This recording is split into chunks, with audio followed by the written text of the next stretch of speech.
Woodsfield Sports Highlights with your hosts Jeff Waddell, Coach Jay Circosta, and featuring the 1992 Woodsfield Redskins. We'll be right back with Coach Circosta and Jeff. At SCS Sales, friendly service and customer satisfaction is our goal. We give tune-ups and engine diagnosis done with Bear Automotive Analysis Systems. Our vast automotive knowledge gives you the best in service for your transmissions, air conditioning, brakes, and brake drums. Get complete engine service with valve jobs, cam and bearing installation, and complete engine overhauls. We also pressure check and Magnaflux heads. We stock interstate batteries and specialize in refacing rotors, clutch replacement, and oil changes. For all your automotive needs, call STS Sales. Welcome again to Woodsfield Sports Highlights. Coach, our dominance over Fort Frye continues, and it didn't take very long for our offense to get on track this week, considering we shut out the week before, very first play of the game, 73-yard touchdown pass. Last year, against Fort Frye, John Knowlton broke one for 77 yards, first play of the game against them. Didn't get in for a touch, but big play. Got any reasoning as to why we're so successful in first downs against them, Coach? Well, no real reason, Jeff. We did get out of the blocks real quick again this year, as we did last year, and what we did is we went to play action pass on the first play from scrimmage. We gave them a little different look on that particular pass play than what we've been doing in the past, and their corner kind of came up real quick, and we got behind him. In fact, we had two people open on that pass, but the deep man, Larry, was open, and Ricky went to him, and it was a nice pass and a nice catch, and he showed a little speed there, outrunning their corner after he got back on that and took it in for a touchdown. So got off to a quick start, no doubt. Yes, sir. Coach, after that first play, it seemed like the rest of the half we were pretty sluggish. Do you think the guys in their minds it was going to be a cakewalk, or Fort Frye's going to lay down for them? What do you think happened there? Well, we tried to guard against that all week, and saying that even though they were 0-14, they weren't going to let down. They were going to keep coming after you. And I don't know that it was the first play, the fact of going for a touchdown and getting on the board early, but that sometimes happens with a team offensively or defensively. When they get on the board quick, they think maybe it's going to be that easy the rest of the game, and they find out it's not going to be soon, and it was a struggle for us the remainder of that first half. Now, at halftime, Coach, did you do much adjusting, or did you just kind of maybe vocally get them pumped up? Second half we seemed to do a good job against them. Well, we talked about, Jeff, the importance of offensively getting the ball moving, because we're getting in that same tempo that we've got into several games prior to that, and that was the 1-2-3 and punt, and that was not a good situation in the first half. In fact, I think the only first down we had was the long pass for the touchdown. Other than that, we didn't move the sticks, and we didn't get any first down. And we didn't do anything offensively. We made some adjustments. We talked about some things that we felt we could do, and basically we were doing a pretty good job defensively, so we concentrated mostly on offensive things, and fortunately we got things untracked in the second half. But I was very, very dissatisfied with our performance again offensively in the first half, and that's got to change. Yeah, well, hopefully, Coach, the second half, like we said, things came together, and if we can keep that type of performance coming up, we'll be in good shape for the second half of the season. The season is halfway over, and you're 4-1. Reflecting back a little bit here, the first half of the season, what's your observations, Coach? Well, with the young football team and taking everything into consideration, I feel very fortunate, and we feel like we're in good shape in the fact that we're 4-1 after the first half of the season. We feel that the second half of the season is definitely more challenging than the first half. We feel we played a couple of pretty strong football teams in the first half of the season, but then we also played a few teams that were down quite a bit, and it's going to be a lot tougher in the second half, some of the teams we have coming up. Yeah, it's definitely going to be a tougher second half of the season. Let's just hope that we have as much success the second half as we do the first. We'll be right back with highlights of this week's game. The F.W. Shoemaker Insurance Agency was established in 1903 and is located at 140 North Main Street, Woodsfield. They have 3 agents and 3 customer service representatives to give you the kind of service you deserve. Being an independent insurance agency means they represent different companies, allowing them to compare for you. For all of your insurance needs, auto, home, life, bonds, business, or farms, contact F.W. Shoemaker Insurance Agency. And Larry, hook up to open the game, 73 yards, touchdown. This is a nice way to get started, Jeff. It really gives you some momentum early on. Here we're in a wing right with a strong right backfield, and we'll send Chad Weber in motion to the left, And then after two nice fakes in there, Ricky sets up and lays the ball out there, and Larry's all alone. And kid's got a little bit of an angle on him, but Larry shows some speed and outraces him to the end zone. Jeremy Kramer turns in a big sack, loss of 10 yards. Yeah, they're down getting deep in our own territory here, and Jeremy does a nice job staying to the outside. They try to run a bootleg, and he comes up with a key sack early on. They help us tremendously defensively. Stephen Powell turns in a CBL for a loss of 5 yards. Yeah, Steven shows some quickness off the ball here and gets right in their backfield, and before they can get started, makes a nice defensive play. Chris Lynn gets us a turnover here with an interception. Yeah, it's a big defensive play to try to throw the halfback pass, and Chris does a nice job stepping in, taking the ball away, and we've got the football. Stephen Powell and Shane Dunn combined for a loss of 2 yards. A nice hit on this play. And defensively, they try to run a little trap here, and Shane does a nice job making a good pop in there, and so does Stephen Powell, and both of them collaborate for a nice defensive effort. Chris Dalrymple gets a sack, loss of 6 yards. Here, Lumpy fights off 2 blocks, and they go to throw the ball. Jeremy Kramer stays to the outside, and Lumpy gets a key sack. Ricky hits Luke Shoemaker here with a nice pass. Luke has a nice catch, 28-yard gain. Yeah, Rick does a nice job faking, rolls to the opposite side, picks up a block and throws the ball, and Luke makes an excellent catch on the sidelines and picks us up a big first down. Chad West, Jeremy Kramer, and Mike Dimmerling combine on the stop, loss of 1.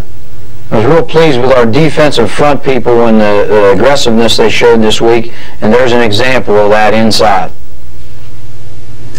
Mike Dimmerling does a good job sniffing out this draw play. Yeah, Mike does a good job here fighting off a couple of blockers, and as a middle guard's supposed to do, he's in charge of draws inside, and he did a nice job there making a nice stop. Chad West has CBL, loss of 2 yards. Again, fine play by our defensive front here. Chad sheds a blocker and makes the stop behind the line of scrimmage for a fine CBL. Weber gets us started in the second half, pick up a 15 yards. And here we run a straight dive play, Jeff, and Chad does a nice job. We got nice blocking up front. This is the type of thing we're looking for offensively. Nice hole inside, and he takes it on in for nice yardage. Ricky hits Luke Shoemaker for 35 yards. Luke takes it down to the 1-foot line. And here we're in a power I left formation. Earlier we ran this and got stuffed, and we came off of this with a bootleg. Ricky does a nice job getting outside, and Luke's wide open. Fine catch, and takes it on. We thought he was in, but they said he was at the 1-foot line. A nice pass, nice catch. Quarterback sneak. Ricky takes it in, touchdown. After we called this play, Jeff, I didn't know whether it was going to be any good or not because they were pretty well stacked in on us, but we go in motion, and Rick does a nice job stepping back and taking it off of the right side for a early touchdown. Chris Dalrymple recovers a fumble and rumbles for 2 yards. And here Chris does a nice job coming off the ball, destroys the block, and I think even actually helps cause the fumble and then picks it up. I like seeing him being a little bit more in the open. Been interesting to see if he can ram win. Ricky comes back after missing Larry and hits Chris Lynn for 18 yards.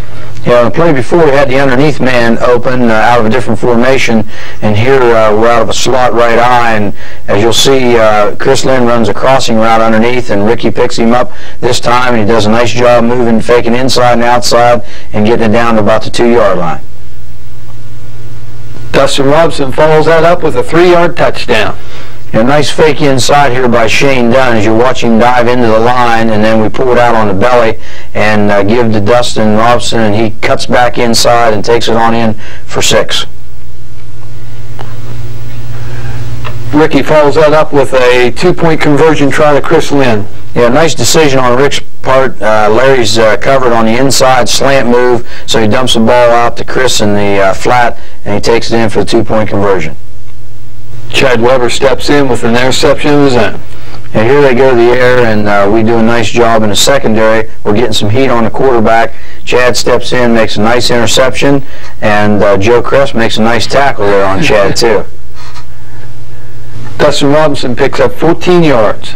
And here we finally get the belly series going. We fake inside to Shane, give it to Dustin, and he breaks it off tackle, picks up some nice yards for a nice gain. Chris Lynn turns in a nice run, pickup of 18 yards. Again, after establishing the inside belly, Ricky fakes to Shane, gives to Chris, and he bounces it outside and does a nice job cutting back and gets a nice gain inside. Chad Weber, 2 yards, touchdown. After getting stuffed once, we fake inside, and Chad takes it off right tackle in the end zone for a touchdown.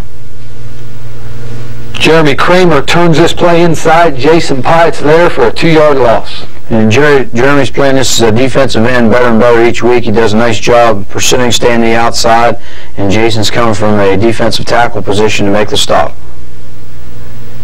Luke Shoemaker turns in a nice run, gain of 20 yards. And here we're in a power right wing formation, and he does a nice job stepping outside and then cutting back inside and then making another cut back for big yardage in a second effort.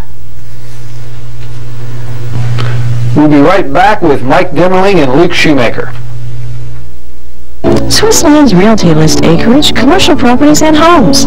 This nicely remodeled home, located next to Wayne National Forest, has a full basement, 2-car garage, a good barn, and a pond. Mineral rights and royalties are included. Located on smaller acreage in the country, this ranch-style home has a pool with a deck for summer fun and a large barn. These next 2 homes have acreage on state highways for easy road access, with a lot of country acreage right in your own backyard. Suitable for a cabin, this 6-room house is located by a creek, the perfect spot for outdoor enthusiasts to see deer and other wildlife. Don't miss this lovely A-frame in the country with a breathtaking view and unique features, including a spiral staircase. This old house and garage are a handyman special with 69 acres, including lots of road frontage on a state route with a nice creek. Call Swiss Lands Realty at 472-0614. With Mike Demmerling. Mike, I want to congratulate you on a good game. You had 10 tackles, 2 CDLs, and you've done an outstanding job of blocking for us in that game and all year. Mike, you've been a real sound, good football player for us the last few years, but something that really stands out about you, at least in my mind, is you're a real emotional ball player. Seems like you're up every week, and you just play with a lot of emotion. How do you get yourself ready emotionally week in and week out, Mike? Well, I don't know. I just take one game at a time and just play like the last game, because you never know what's going to happen out there on the field. Just play like the last game. So you always give 110% each game. Okay. That's good. Mike, you play center. You handle the ball on every play, just like Ricky does, but you're involved in every play, and there's always that chance for a mistake or a fumble on the exchange. Does that ever go through your mind that much? Well, not so much when Ricky's underneath me, but when he's in shotgun formation, that's when I really get nervous, because I'm snap sometimes high. Okay. You snap Mike for punts and extra points, which is a very difficult job to do. We see college, pro level, everybody has their mistakes on the snaps. Do you practice a lot on that? No, I just practice during practice and sometimes on the sidelines a little bit, but that's about it. Okay, all right. Every team that's remaining on our schedule has a winning record. Now, does that concern you guys any going into the second half of the season here? Well, I don't know. I think we'll be all right if we play as a team, stay together, and just block and do our assignments and everything. We'll be all right. If you guys play like you did second half for Frye, it won't be any concern. But like first half, could be some concern. Coach, your comments about Mike's play? Well, everybody does see what Mike does on the field Friday night, but the one thing that they do not see, a thing that impresses me about this young man, and he's done the same thing all 4 years, is the fact his work ethic off the game field and on the practice field. From the first day of practice in summer and every day thereafter, he's always given 110%, and he's always led by example, and you can't ask for anything more out of Mike. He comes into camp in shape, and he works just as hard to try to get in better shape, and he always does an excellent job for us, like you said, blocking offensively, anchors the middle of our offensive line, and he does a fine job in anchoring the inside the defensive line at his middle guard position. So we just can't ask for any more than what Mike's done, not only this year, but in years past. Mike, thank you for coming on the show. I want to wish you good luck Friday night. Thanks. We'll be right back with Luke Shoemaker. We're here now with Luke Shoemaker. Luke, we want to congratulate you on a fine game Friday night. You had 2 nice receptions, had 1 real nice reception. You showed good hands, did a good job keeping your feet in bounds. Had that 1 run there at the end of the game for a 20-yard pickup, and you had second, third effort, did a good job running the ball. Luke, my first question's got to be, you come from a long line of hard-nosed football players. All of your brothers that's played ball for us here at Woodsfield have been hard-nosed. Then linemen, linebackers. 1 brother was a running back, but my question is, where did you get the hands, Luke?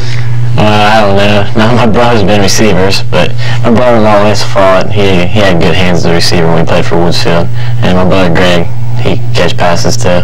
Okay, so you think maybe Lance may have helped contribute a little bit, huh? A little bit, okay. Luke, we didn't have a junior high team last year, so you took the step from 7th grade right into varsity football in high school. Has that been a huge step for you? Well, yeah, anytime you move up a step, it's always pretty difficult, but I was around last year with a team as a manager. That helped a lot. Okay, all right. You're not bad size, Luke. You're 6 foot, 170 pounds, and is it intimidating, Luke, going up against these seniors since you're just a freshman? It's always pretty difficult to go against an older, bigger guy, but I always try to do my best and always feel like it's a challenge out there to go against somebody bigger and stronger. Okay, Luke. What do you like best, Luke? You like catching the ball, running the ball, or playing defense? Well, I always like to be on offense, but there's always times I like to get out there and stick somebody too. So I like them all pretty much. You like them all, Luke? Okay. You just like being a part of the team, right? That's right. Okay, Luke. Coach, your comments about Luke? Well, you know, Jeff, it's always nice to have young ball players come through and do the job because, you know, you have them around for several years, and we've had several young people come through and do a nice job, and Luke's one of them. And the thing about it is he's learned a couple different positions. He's had to learn the tight end position, which he's played more of in varsity level. He's also had to learn the fullback position, which he's played some at the varsity level and a lot at the reserve level. So he's been moved around quite a bit, but he's picked things up real well, and he's done a fine job no matter where we put him. So we're looking for a lot of big things from him for the remainder of the season and for years to come at Woodsfield. Okay, Luke, I want to thank you for coming on the show. Wish you good luck Friday night. Thanks. We'll be right back with Jay's scouting report on Waterfall Wildcats. Redskins football on TV6. Okay, Coach, we're about to start the second half of the season, and all of our upcoming opponents have winning records and kind of stiff competition second half. Are you glad to be playing these tougher opponents in the second half of the season, Coach? Well, you're right, Jeff. Our second half of the season is going to be real challenging for us in the fact that all of our opponents that we play do have winning records, and they have good football teams. And starting with this Friday night against Waterford, we're going to have to be ready to play football for 4 quarters in the first half as well as the second half. But as far as that challenge coming in the second half of the season, because of our inexperience and a lot of green players coming of age, we hope, in the first half of the season, it probably is a little better that we face those people in the second half of the season as opposed to right off the bat. Just to kind of maybe update, we spoke on it a couple of weeks ago about PVC competition. There's a lot of teams 3-0. Waterford comes in this week 3-2. Shenandoah's 3-2. Frontier's 4-1. Right. Barnesville's 5-0, and Bellsville's 4-1. So we have just a real good, stiff, competitive schedule remaining to be played. We also, it's to our benefit though, if we win those games, I know we're not even any place to be seen right now in the playoff picture as far as the region. I don't even know where we were ranked, or are we ranked at all, Coach? And the first one that came out in the computer ratings, we were around 12th, which is not too bad considering the couple teams that we beat on our schedule haven't done real well and won many football games. So that's the way it is with the computer as far as the playoff picture is concerned. With each week that goes by, naturally, if you have some teams on your schedule that do win, they can all add up at the end of the season. So we're not looking forward to any postseason playoff game. We're just taking every game one at a time. Waterford's at hand this week, but you're right. Our schedule is the type of schedule with our teams that we're playing, have to play yet, winning. It can all add up, and it can be kind of bright for us at the end of the year if we get the job done week by week. Okay. Coach, we start the second half of this season with the always pesky Waterfall Wildcats. Now, over the years, many times they've given us fits. It goes back to, I always reflect back to their first playoff team that we had in '83, and they tied us.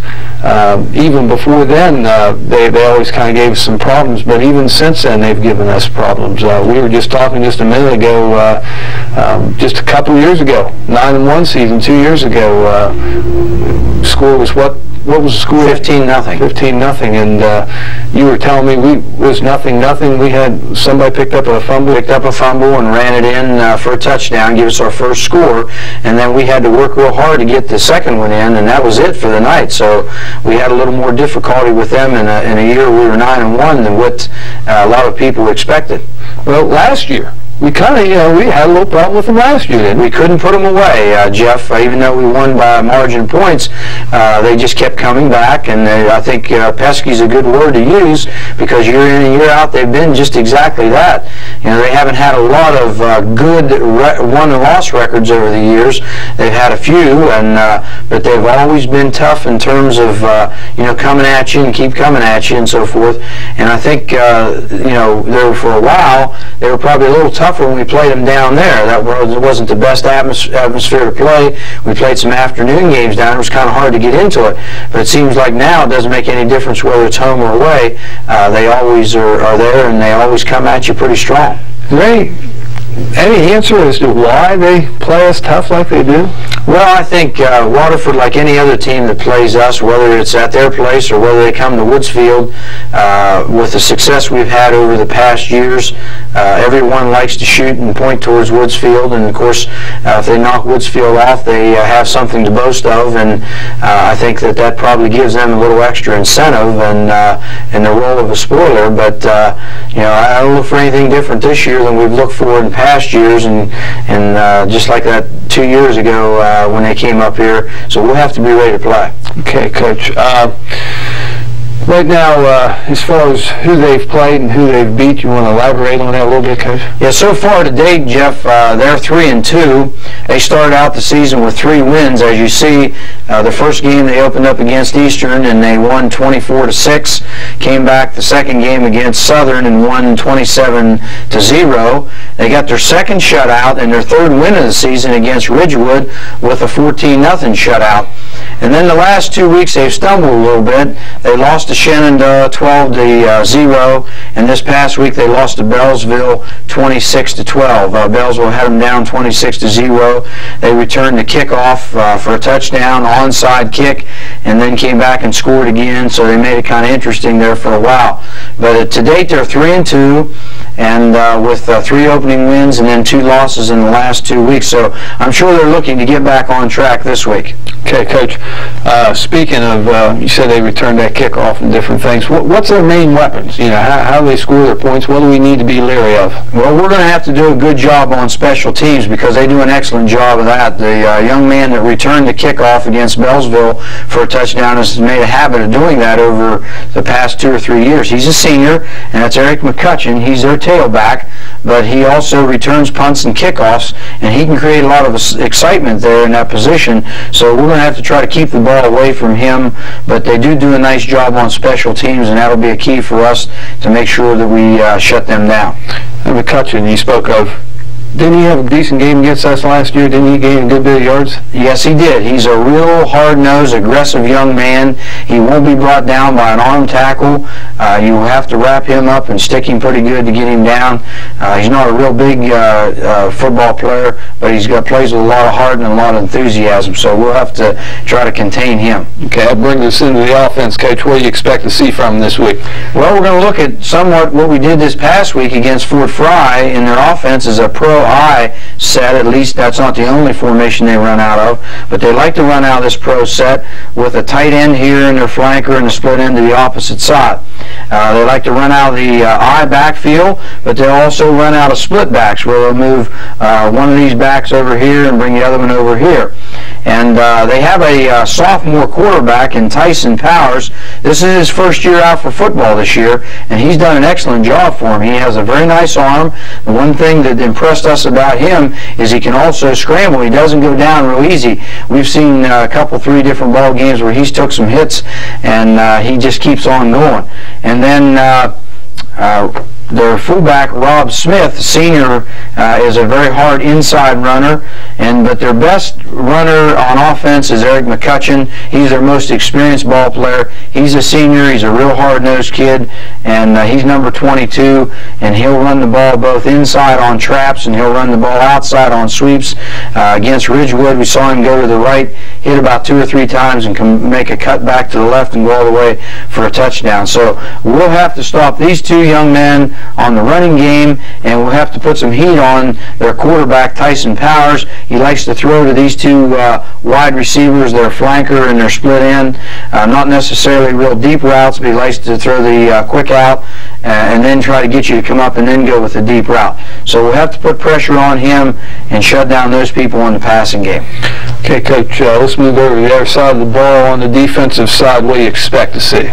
Well, defensively, we've been looking at a 4-4 defense, and they do run a little bit of that, but they also run a 5-2, a 50 defense, and that's what I have drawn up here because last couple of weeks we've been used to looking at that 4-4 defense. Inside, they'll have a middle guard, and then they'll have 2 tackles line up on the outside eye of our tackles, and the defense ends will shade the outside of our ends. Then the linebackers will line up somewhere on the outside eye of our offensive guards. They have a strong safety over on this side or to the strength of our formation, and then they'll have the 2 corners and a 3 deep secondary here. Inside, we look at this young man as being one of their better football players, number 63, junior Kenley Sweeteman. He's a nice player inside, and he creates a lot of problems here. We also are very impressed by their linebackers, number 32, junior Eric Shadd, who's a very hard-nosed and aggressive, kind of like the Mccutchen boy, and then Rob Smith, their fullback, number 30. They present a lot of problems inside as linebackers. Eric Mccutchen lines up at the strong safety, and you'll see him making tackles all over the field. So, we can look for him to be in the 52 or the 5 defense and also a 4-4 defense. In short yardage situations, they'll even jump into a 6-1 defense to try to get more people up front. But defensively, they're a pretty aggressive team, not overly big, but very aggressive. And just like last year, I'm sure they're going to hit us real well. Okay, Coach. Just a reminder to everybody, the sideliners will be selling sausage sandwiches again this week between 5 and 5:30 behind the Ashland. Also, I believe they're going to have some hats for sale. Is that right, Coach? We're hoping to, Jeff, yes. Okay. And, Coach, I want to thank you for being here. Good luck Friday night. This is Jeff Waddell along with Jay Sircosta for Woodsfield Sports Highlights.